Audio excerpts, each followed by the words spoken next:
एक बार की बात है, कुछ साइंटिस्ट ने चंद्रमा के ऊपर रिसर्च की और पाया कि वहाँ हीरों का भंडार है। उस भंडार का पता लगाने के लिए उन्होंने चंद्रमा पर एक रॉकेट भेजने की तरकीब बनाई। ये बात सबसे छुपाने के लिए उन्होंने शहर से दूर एक गांव के पास जंगल में अपना कैंप लगाया। रिचर्ड, जब तक हम इस रॉकेट को लॉन्च ना कर दें, हमें ये बात सारी दुनिया से छुपानी होगी। अगर किसी को हमारी खोज के बारे में पता चल गया तो उन सारे हीरो पर सरकार अपना कब्जा जमा लेगी। तुम बिल्कुल सही कहते हो, ये सिर्फ हमारी खोज है, इसलिए उन सारे हीरो पर सिर्फ हमारा हक होना चाहिए। तुम फिक्र मत करो, हम शहर से बहुत दूर हैं। यहाँ पास में सिर्फ एक छोटा सा गाँव है और वहाँ के लोग बहुत नासमझ हैं। उन्हें कभी हमारी तरकीब के बारे में पता नहीं चलने वाला। फिर एक दिन उसी गांव में रहने वाला लल्लन किसी काम से शहर जा रहा होता है। तभी उसकी नजर उन साइंटिस्ट के कैंप पर पड़ती है। अरे ई का है, ये कौन लोग हैं? आखिर ये सब यहाँ क्या चल रहा है? आज से पहले तो कभी ऐसा नहीं देखा, मुझे पता लगाना होगा। फिर लल्लन चुपके से कैंप के पास जाता है और कैंप में झांक कर देखता है। वहाँ दो साइंटिस्ट आपस में बातें कर रहे होते हैं। लल्लन ध्यान से उनकी बातें सुनने लगता है। भाई, अगर हमने चंद्रमा पर ये रॉकेट पहुंचा दिया तो ये वहाँ हीरो के भंडार के बारे में सही सही पता लगा लेगा। फिर हम अरबों के मालिक बन जाएंगे। तुम सही कहते हो डॉक्टर कुमार, हमारी मेहनत जरूर रंग लाएगी। बस इस खुफिया मिशन के बारे में किसी को पता नहीं चलना चाहिए। अरे दैया, ये लोग तो करोड़ों अरबों की बात कर रहे हैं। अच्छा, तो यही रॉकेट है जिसे ये लोग चंद्रमा पे भेजने की योजना बना रहे हैं। वाह बेटे लल्लन, आज तो तेरे हाथ बहुत बड़ी खुफिया जानकारी लग गई है। क्यों ना इसका फायदा उठाया जाए। मुझे अभी के अभी जाकर कालिया को इसके बारे में बताना होगा। फिर वह भागता हुआ जाता है और सीधा कालिया के घर पहुंच जाता है।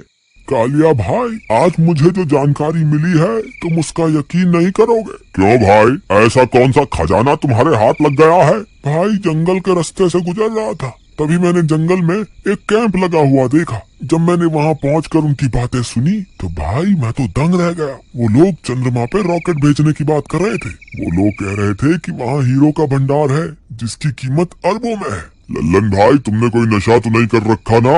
आज ये कैसी बहकी बातें कर रहे हो? भाई, मुझे पहले ही पता था तुम मेरी बात पे विश्वास नहीं करोगे। एक काम करो, तुम खुद मेरे साथ चल कर देख लो कि आखिर वहाँ चल क्या रहा है। फिर लल्लन और कालिया फिर से जंगल में बने खुफिया कैंप के पास पहुंच जाते हैं। देख भाई कालिया, अब तो विश्वास हो गया तुम्हें। ये वही कैंप है जहाँ वो साइंटिस्ट रहते हैं, और वो देखो, ये वही रॉकेट है जिसे ये लोग चांद पर भेजने के चक्कर में है। चलो मेरे साथ, चलो, मैं तुम्हें इनकी बातें सुनाता हूँ। हम अब और इंतजार नहीं कर सकते। आज रात को ही इस रॉकेट को चंद्रमा पर भेजना होगा। अगर हमने और इंतजार किया तो हो सकता है हमारी हीरो की खोज के बारे में सबको पता चल जाए। हमारा अरबों का नुकसान हो जाएगा। कालिया ये सारी बातें सुनकर दंग रह जाता है। क्यों भाई कालिया, अब तो तुमने अपने कानों से सुन लिया ना, ये लोग क्या करने वाले हैं? लल्लन भाई, वो लोग तो अरबों के हीरो की बात कर रहे हैं। हाँ भाई, यही सही मौका है जिंदगी में कुछ कर दिखाने का। तुम कहना क्या चाहते हो भाई? क्या ये बात हम सरकार को जाके बता दें? अरे नहीं मूर्ख, सारे किए कराए पे पानी फेरना चाहता है क्या? मेरे पास एक तरकीब है। क्यों ना हम चुपके से उस रॉकेट में जाकर बैठ जाए, जिससे हम भी रॉकेट के साथ साथ चांद पर पहुंच जाएंगे। फिर वहां पहुंचकर सारे हीरो को समेट लेंगे और वापस चुपके से उस रॉकेट में जाकर बैठ जाएंगे और उसी रॉकेट से वापस धरती पे आ जाएंगे। किसी को कुछ पता नहीं चलेगा। भाई, तुमने तो पक्का मरने का प्लान बना लिया है। अगर वो रॉकेट चंद्रमा पे पहुंचकर वापस नहीं आया तो हम क्या करेंगे? हमें तो रॉकेट उड़ाना भी नहीं आता। अरे तुम घबराओ मत, कुछ नहीं होगा। ये रॉकेट वहाँ खोजबीन करने जा रहा है, इसलिए ये कुछ ही घंटों में वापस आ जाएगा। बस हमें सही समय पर उस रॉकेट में बैठ जाना है, बस। भाई, मुझे तो इस तरकीब में बहुत गड़बड़ लग रही है। ये बहुत खतरनाक हो सकता है। अरे भाई, कुछ गड़बड़ नहीं होने वाली, मेरा विश्वास करो। हम आज रात ही चुपके से जाकर उस रॉकेट के अंदर बैठ जाएंगे, बाकी तुम मुझ पे छोड़ दो। रात होने पर वे दोनों रॉकेट में बैठने के लिए जंगल की ओर चल देते हैं। कुछ ही देर में वे लोग वहां पहुंच जाते हैं। चलो भाई कालिया, वो रही हमारी मंजिल। तुम बस मेरे पीछे पीछे आते जाओ। फिर वे दोनों दबे पांव उस रॉकेट तक जाते हैं और उसका दरवाजा खोलकर चुपके से उसमें बैठ जाते हैं। कुछ ही देर में वह साइंटिस्ट उस रॉकेट को लॉन्च कर देते हैं। कालिया भाई पकड़ के रहना, इसकी स्पीड बहुत तेज होती है। अरे मर गए रे, मुझे तो पहले ही पता था तू मुझे मरवा कर ही छोड़ेगा। अरे बचाओ रे, अरे ये तो बहुत तेजी से ऊपर जा रहा है। अरे हाय लल्लन भाई, मेरी तो सांस ही अटक रही है, मुझे लगता है मैं मरने वाला हूँ। हे भगवान मुझे बचाओ, अरे मर गए रे, अब की बार मैं नहीं बचने वाला। कालिया भाई रोना बंद करो। और वो देखो नीचे का नजारा कितना खूबसूरत है, हमारी पृथ्वी अंतरिक्ष से कितनी सुंदर दिखाई दे रही है। हाँ भाई लल्लन, तुम सही कहते हो। लल्लन भाई ये मुझे क्या हो रहा है, मैं हवा में क्यों उड़ने लगा हूँ? कहीं मैं सच में तो बुलबुला नहीं बन गया? हे भगवान ये सब क्या हो रहा है? कालिया भाई डरो मत, इसे गुरुत्वाकर्षण बोलते हैं। हम पृथ्वी के वायुमंडल से बाहर आ गए हैं, इसीलिए ये सब हो रहा है। तुम घबराओ मत, हम कुछ ही देर में चांद पर पहुंच जाएंगे। कुछ देर इंतजार करने पर रॉकेट चांद पर पहुंच जाता है और चांद की सतह पर उतर जाता है। वो देखो कालिया भाई, हम पहुंच गए। नीचे देखो चांद दिखाई दे रहा है। चलो बाहर चलते हैं। बाहर चलते हैं मूर्ख, ये हमारी पृथ्वी नहीं है जो यूं ही सैर सपाटे पर निकल जाएंगे। चांद पर ऑक्सीजन नहीं होती, स्कूल में नहीं पढ़ा क्या? ओहो कालिया भाई, ये तो मैं भूल ही गया था। वो देखो वहाँ 2 हेलमेट पड़े हुए हैं, अगर हम वो पहन ले तो हमें ऑक्सीजन मिल जाएगी। फिर वे दोनों वो हेलमेट पहन लेते हैं और रॉकेट का दरवाजा खोलकर बाहर निकल जाते हैं। अरे वाह वाह कालिया भाई, हमने कर दिखाया, आखिरकार हम चांद पर पहुंच ही गए। अरे लल्लन भाई वो देखो, वो साइंटिस्ट की बात तो सच साबित हुई। वहाँ देखो, वहाँ तो हीरो का भंडार लगा हुआ है। चलो जल्दी से हीरे समेट कर वापस रॉकेट में बैठ जाते हैं। वे दोनों भाग कर जाते हैं और सारे हीरो को एक थैले में भरने लगते हैं। अरे वाह वाह, मैं तो अरबपति बन गया, आज तो मजा ही आ गया। तभी चंद्रमा की मिट्टी में से डरावनी डरावनी आवाजें आने लगती हैं। अरे लल्लन भाई, ये आवाजें तो कुछ जानी पहचानी सी लगती है। तभी एक चुड़ैल मिट्टी के ढेर में से बाहर निकल आती है। अरे मर गए रे, ये तो चुड़ैल है, इसने तो चंद्रमा पर भी हमारा पीछा नहीं छोड़ा। अरे मर गए रे, अरे भागो रे भागो, अपनी जान बचा के भागो। अरे कालिया भाई मेरे लिए रुको, अरे मर गए रे, ये चुड़ैल यहाँ कहाँ से आ गई? अरे साइंटिस्ट हो, तुम्हारा नाश मीटे, तुम्हें इतने छोटे छोटे हीरे दिखाई दे गए, लेकिन इतनी बड़ी चुड़ैल क्यों नहीं दिखी? फिर वे सारे हीरो को वहीं छोड़कर वहाँ से भाग जाते हैं और वापस रॉकेट में चढ़ जाते हैं।